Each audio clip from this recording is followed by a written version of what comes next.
नमस्कार, मैं राम कुमार शर्मा एडवोकेट मेरठ से।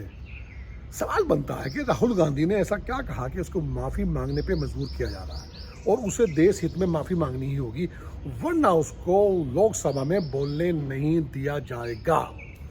सरकार के सभी मंत्री, सभी सांसद एक साथ टूट पड़े हैं। देश का अपमान हो गया, भारी अपमान हो गया। विदेशों में राहुल गांधी ने ना जाने क्या क्या कह दिया, देश की बेइज्जती हो गई। मोदी जी जब विदेश गए थे, बहनों भाइयों, उन्होंने क्या कहा था कि बहनों भाइयों 2014 से पहले जब हम विदेश जाते थे तो हमको बड़ी शर्म आती थी कि हम किस देश में पैदा हुए। भारतवर्ष में पैदा हुए भाई। भारत भाग्य विधाता, जनगण मन अधिनायक जय रे। 2014 से पहले जो लोग पैदा हुए हैं तो उसमें तो आप भी तो पैदा हुए हैं। आपको शर्म आती थी कि आप हिंदुस्तान में पैदा हुए हैं? क्या हिंदुस्तान का धर्म 2014 के बाद में हुआ है? आप ये सब बातें कहें तो देश का अपमान नहीं है, देश के नागरिकों का अपमान नहीं है। लेकिन राहुल गांधी ने अगर ये कह दिया कि भारत में लोकतंत्र कमज़ोर हो रहा है, इसको कमज़ोर किया जा रहा है, सत्ता से जो सवाल करता है, सत्ता के जो विरोध में बोलता है, उसको बोलने नहीं दिया जाता, बेरोजगारी पे, अशिक्षा पे, उद्योग धंधों पर आप सवाल नहीं कर सकते, जैसे ही आप सत्ता सवाल करते हैं तो आपके विरुद्ध ईडी सीबीआई कार्रवाई करनी शुरू कर देती है। आपसे सवाल न करा जाए कि जितने भ्रष्टाचारी हैं, व्यभिचारी हैं, अति भ्रष्टाचारी हैं, उन्मादी हैं, पाखंडी हैं, अगर वो विपक्ष की पार्टियों को छोड़कर अगर सत्ताधारी पार्टी में शामिल हो जाते हैं तो उनके खिलाफ जितने मुकदमे होते हैं वो सब खत्म हो जाते हैं, भ्रष्टाचार के खत्म हो जाते हैं। इस पर सवाल ना करें। आपने रोजगार देने का वादा किया, इस पर सवाल ना करें। बेरोजगारी पे बात करें तो आपसे सवाल ही ना करें। जैसे ही आप मोदी पे सवाल करते हैं, सरकार सवाल करते हैं, तो देश विरोधी कैसे हो जाते हैं भाई? भारत जोड़ो यात्रा के दरमियान भी राहुल गांधी ने निरंतर सतत प्रक्रिया के तहत यही सब सवालें उठाई और इन सब बातों को लेकर जनता के बीच गए, क्योंकि आप बोलने का मौका ही नहीं दे रहे हो। और यही बातें उन्होंने कहा कि भारत में अगर हिंदुस्तान में लोकतंत्र कमजोर होता है तो इसका विश्वव्यापी प्रभाव पड़ना निश्चित है। इस पर कोई ध्यान नहीं जा रहा, लोकतंत्र को कमजोर किया जा रहा है। तो क्या गलत कह दिया? इसमें कौन सा अपमान हो गया? ये अपमान नहीं है, ये सत्य की आवाज़ है जो बुलंद तरीके से बोली गई, हिंदुस्तान में, हिंदुस्तान के बाहर बोली गई। लेकिन भारत में पैदा होकर हम शर्मिंदा हैं, अपमान महसूस करते हैं, ये आप विदेशों में जाकर कहते हैं, तो ये अपमान नहीं है। कमाल है यार, कमाल है। गौतम अडानी के ऊपर चार्जेस लगे, फ्रॉड के चार्जेस लगे हैं, शेयर कंपनियां बना रखी हैं। अगर उस पर सवाल करें, ज्वाइंट पार्लियामेंट्री कमेटी बनाने के लिए बात करें, तो वो देश विरोधी हो गया। गौतम अडानी हिंदुत्व का चोला ओढ़कर सनातन परंपराओं को निर्वहन करते हुए राष्ट्रवाद की गोद में बैठकर लोरी सुन रहे हैं और सत्ताधीश, सत्ता के नुमाइंदे, सत्ता के जो कारिंदे हैं, वो सब उसके सपोर्ट में खड़े हैं। क्यों ईडी सीबीआई उसके खिलाफ कार्रवाई नहीं करती है? कमाल है ना, ये देश विरोधी है।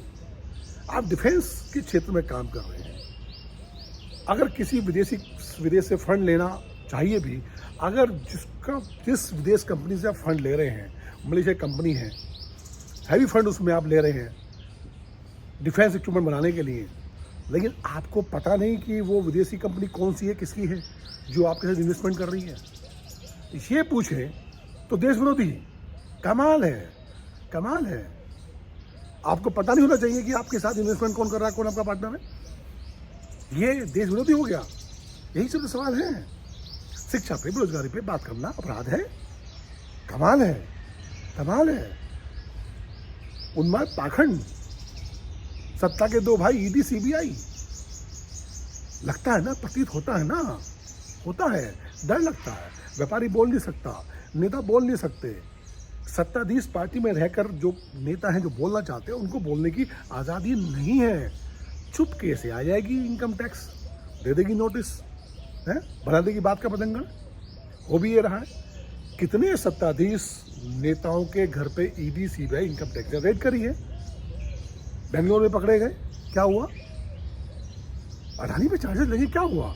अडानी के एयरपोर्ट पर ड्रग्स पकड़े गए, क्या हुआ? क्या कार्रवाई हुई? भाई सत्ता में रहते, अब क्या है, प्रॉब्लम क्या है कि लोकतांत्रिक व्यवस्था तो वास्तव में कमजोर हो रही है। जनता सत्ता को नहीं चुन रही, सत्ता खुद अपने आप को चुन रही है। उसको ये भी डिसाइड वो करती है कि कहाँ उसको हारना है, कहाँ उसको जीतना है। जहाँ एकदम से माहौल उसके विपरीत होगा, उसको पता है वहाँ पे हारना ही ठीक है। और जहाँ पे 19-20 का फ़र्क है, 18-20 का फ़र्क है या 15-20 का फ़र्क है, वहाँ उसको जीतना है, उसको निश्चित करना है।